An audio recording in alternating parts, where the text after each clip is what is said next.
Welcome friends. आज हम बात करेंगे motivational series part first, analysis of Abraham Lincoln as great ideas. Abraham Lincoln के ग्रेट आइडियाज़ के बारे में हम आज डिस्कस करेंगे। अब्राहम लिंकन जो यूएसए के फॉर्मर प्रेसिडेंट रह चुके हैं, उन्होंने कई आइडियाज़ दिए हैं, मोटिवेशनल आइडियाज़, जिस आइडियाज़ को अगर हम समझे तो बहुत कुछ बातें या न्यू थिंग्स सीखने को मिलती है। तो फर्स्ट आज हम इसमें बात करेंगे कि इनके मेन ग्रेट आइडियाज़ कौन कौन से हैं और उन आइडियाज़ के ऊपर हम एनालिसिस करते हैं। फर्स्ट आइडिया इनका ये बता रखा है, always bear in mind that your own resolution to succeed is more important than any other. First point ये बता रखा है, ऑलवेज बियर इन माइंड, यानी कि इसमें बता रखा है हमेशा हमें ध्यान रखना है कि सफल होने के लिए आपका अपना संकल्प, यानी कि that your own resolution to succeed is more important than other. क्या कहा गया है इसके अंदर? मोर इम्पॉर्टेंट दैन अदर, यानी कि आपको अगर सक्सेस गेट करनी है लाइफ के अंदर तो अपना एक डिटर्मिनेशन जो होगा, आपका जो ओन रेजोल्यूशन होगा, वो अदर पर्सन से ज़्यादा इम्पोर्टेंट होना चाहिए। अब अदर पर्सन्स की बात की गई है तो वो अदर पर्सन्स यहाँ पे किन को इंक्लूड करा गया है? अदर पर्सन्स का मतलब ये बताया गया है कि पब्लिक में आपके जो कॉम्पिटिटर्स हैं, उन कॉम्पिटिटर्स से ज़्यादा स्ट्रॉन्ग होना चाहिए। आपका जो मोटिवेशनल आइडिया, आपका जो मोटिवेशनल क्योट है, वो अदर के कंपैरिजन में स्ट्रॉन्ग होना चाहिए सक्सेस को गेट करने का। फॉर एग्जांपल, दो पर्सन हैं यहाँ पे, दोनों पर्सन में कॉम्पिटिशन्स है, दोनों पर्सन हार्ड वर्क कर रहे हैं, लेकिन दोनों में से किसी एक पर्सन के को सक्सेस मिलती है और दूसरा उससे पीछे रह जाता है। ऐसा क्यों होता है? क्योंकि उसका जो फर्स्ट पर्सन जो जिसको सक्सेस मिली है, उसका जो डिटर्मिनेशन या रिजोल्यूशन है, वो बहुत ही स्ट्रॉन्ग माना गया है। तो सबसे बड़ी बात यह है कि माइंड के अंदर हमारा जो रिजोल्यूशन होना चाहिए या डिटर्मिनेशन होना चाहिए सक्सेस के रिगार्डिंग, वो बहुत ज़्यादा स्ट्रॉन्ग होना चाहिए। अगर हमारा डिटर्मिनेशन स्ट्रॉन्ग है, अगर हमारा डिटर्मिनेशन पावरफुल है rather than other person, so we get success, achieve कर लेंगे हम। और सक्सेस की वो उस स्थिति में पहुंच जाएंगे, उस सिचुएशन में पहुंच जाएंगे जहाँ से कोई बहुत ही कम लोग वहाँ पे पहुंच पाते हैं। तो इस क्वोटेशन का ये मीनिंग बता रखा है, ऑलवेज बियर इन माइंड, हमेशा हमें ध्यान में रखना चाहिए कि हमारा जो रिजोल्यूशन है, determination is very powerful tool of every human being.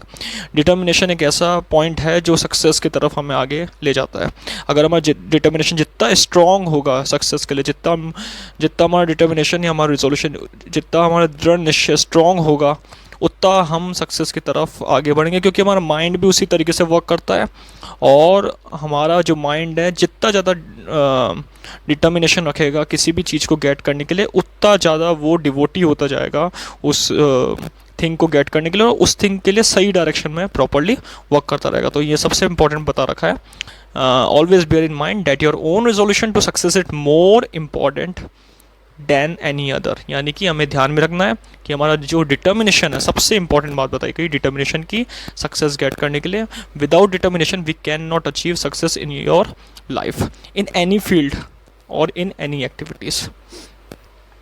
इसके बाद नेक्स्ट कोटेशन के ऊपर डिस्कस करता है, don't worry when you are not recognised but strive to be worthy of recognition. बहुत ही इंपॉर्टेंट बात कही गई है और बहुत ही डीप बात कही गई है यहाँ पे, बहुत ही डीप क्योट है ये। इसमें बता रखा है, don't worry when you are not recognised. इसमें ये बताया गया है कि आप लोगों को हमेशा चिंता नहीं करनी है किसी भी चीज़ की। फॉर एग्जांपल, अब तक जो आप हो या फिर अब तक जो आपने एक तरीके से फेलियर रह चुके हो, तो या आपको है ना, लोग एक तरीके से आपको वर्ल्ड के अंदर पर्सन्स या फिर ह्यूमन बींग्स कोई जानते नहीं है, या आपको कोई चीज़ के ऊपर है ना एक तरीके से मान्यता प्राप्त नहीं है, मतलब आपको कुछ भी अचीव आपने अभी तक नहीं करा है, आप अभी तक फेलियर रहे हो और हमेशा अब तक कुछ भी गेट नहीं करा अपनी लाइफ के अंदर। तो इसके लिए हमेशा हमें चिंता नहीं करनी है कि पास्ट में हमारे साथ हमने क्या खोया या फिर हमने क्या समय ख़राब करा। लेकिन इसमें आगे बताया गया but strive to be worthy of recognition. लेकिन हमें जो फ्यूचर का जो टाइम है या हमारा जो प्रेजेंट टाइम है, इस टाइम के अंदर हमें कंटिन्यूसली कोशिश करते रहना चाहिए। कोशिश अगर करते रहेंगे हम तो उस चीज़ के अंदर हम प्रॉपरली एक तरीके से आगे फेमस हो सकते हैं। किसी भी चीज़ को अचीव करने के लिए आगे फ्यूचर में फेमस हो सकते हैं। लेकिन जो हमारा पास्ट गया है उसके लिए हमें चिंता नहीं करनी है। Don't worry when you are not recognised. पुराने पास्ट को लेकर हमें चिंता नहीं करनी चाहिए, या फिर हमने जो कुछ अभी तक कुछ भी नहीं पाया उसके लिए चिंता नहीं करनी चाहिए। हमें आगे क्या पाना है या हमें आगे क्या अचीव करना है या हमें किस तरीके से अपनी पहचान बनानी है, एक तरीके से किस तरीके से हमें फेमस होना है पर्सन के अंदर, उसके लिए वर्क करना चाहिए। यानी कि एक तरीके से ये बताया गया है कि फेमस होने के लिए वर्क करना चाहिए। किस तरीके से? अपने जो एक्टिविटीज़ है, हम जो एक्टिविटीज़ करें उसके अंदर पूरे फोकस के साथ वर्क करना और पूरी कोशिश के साथ है ना उसके अंदर सक्सेस की वो पॉइंट को अचीव कर लेना जहाँ तक कोई पहुँच नहीं पाता है। तो सबसे इंपॉर्टेंट बात बता रहा है, don't worry when you are not recognised. आप पहले से मान्यता प्राप्त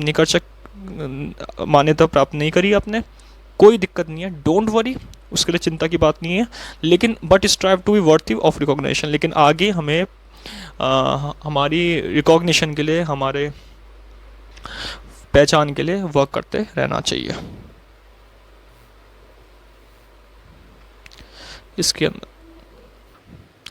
इसके बाद बात करेंगे थर्ड जो है quote, very important quote Abraham Lincoln के द्वारा।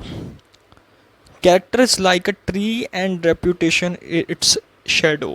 The shadow is what we think it is and the tree is the real thing. बहुत इंपॉर्टेंट बताया गया है कि कैरेक्टर यानी कि हमारा जो चरित्र होता है वो एक पेड़ की तरह है। एक पेड़ से उसकी तुलना की गई है। जो हमारा जो कैरेक्टर है उसकी एक कंपैरिजन इन्होंने किससे की है? एक ट्री से करी है, एक पेड़ से करी है। एंड रेपुटेशन इट्स शेडो, और जो रेपुटेशन है, जो हमारी एक प्रतिष्ठा है, जो हमारा एक सम्मान है, वो किससे कंपैरिजन करा है? शेडो से, यानी कि उस ट्री की शेडो से, ट्री की छाया से।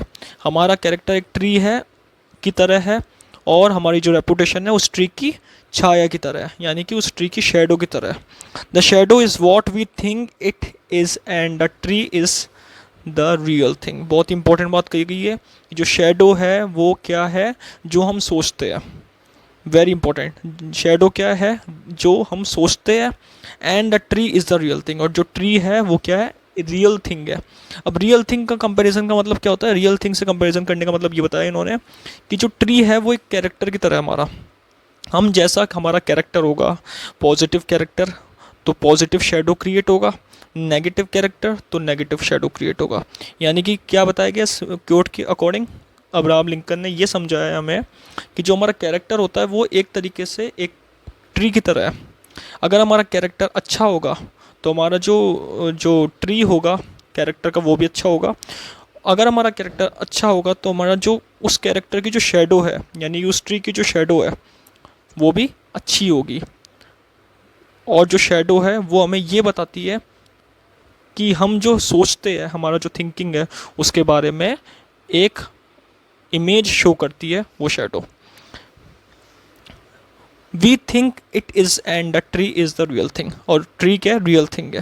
कहने का मतलब यही बताया गया इसके अंदर कि हमारा जो कैरेक्टर है वो सबसे अच्छा होना चाहिए। अगर हमारा कैरेक्टर बुरा होता है तो उससे जो प्रभाव पड़ता है, उसकी जो छाया पड़ती है वो भी बुरी ही पड़ती है। अगर हमारा कैरेक्टर अच्छा होता है तो हमारा जो कैरेक्टर का जो शेडो है वो भी अच्छा होगा। हमारा कैरेक्टर ही हमें ये बताता है कि हम सोचते क्या है और हम क्या कर सकते हैं, और वो हमारी इमेज मार्केट में या फिर वर्ल्ड के अंदर या फिर पब्लिक प्लेस में क्रिएट करता है। तो जैसा हमारा कैरेक्टर होगा वैसा उसका शेडो होगा। हमारा कैरेक्टर अच्छा होगा तो हमारा शेडो भी, इमेज भी अच्छी होगी। अगर हमारा कैरेक्टर बुरा होगा तो हमारा इमेज भी बुरी होगी। तो कैरेक्टर फुल पर्सन होना चाहिए, कैरेक्टर लेस पर्सन नहीं होना चाहिए। कैरेक्टर फुल पर्सन होगा तो वो आगे डेवलप कर पाएगा प्रॉपर्ली, कैरेक्टर लेस पर्सन होगा तो वो आगे डेवलप नहीं कर पाएगा। तो सबसे इंपॉर्टेंट बात बताई गई है कि कैरेक्टर फुल पर्सन अच्छे कैरेक्टर, साउंड कैरेक्टर का पर्सन होना चाहिए। किसी भी ऑर्गेनाइजेशन की बात की जाए, किसी भी इनफॉर्मल प्लेस की बात की जाए या फॉर्मल प्लेस की बात की जाए, अगर हम ऑफिस में भी रहते तो हमारा कैरेक्टर अच्छा होना चाहिए, अगर हम घर पे भी रहते तो भी हमारा कैरेक्टर अच्छा होना चाहिए, या हम पब्लिक प्लेस पे भी कहीं भी जाते हैं वहाँ भी हमारा कैरेक्टर साउंड होना चाहिए। Unsound character means unsound shadow. Unsound shadow यानी कि खराब उसकी छाया होगी। अगर हमारा कैरेक्टर ख़राब होगा तो हमारी उस कैरेक्टर से जो पढ़ने वाली जो इमेज होगी वो भी हमारी ख़राब होगी, और लोग हमारे बारे में ये थिंकिंग बनाएंगे कि हमारा कैरेक्टर सही नहीं है तो हमारी इमेज भी ख़राब है। तो सबसे इम्पोर्टेंट बात बताई गई है, कैरेक्टर लेस पर्सन नहीं होना चाहिए, कैरेक्टर साउंड कैरेक्टर वाला पर्सन होना चाहिए, जिससे उसकी भी एक थिंकिंग क्रिएट होती है और उसकी भी प्रॉपरली सही इमेज क्रिएट होती है। Thank you.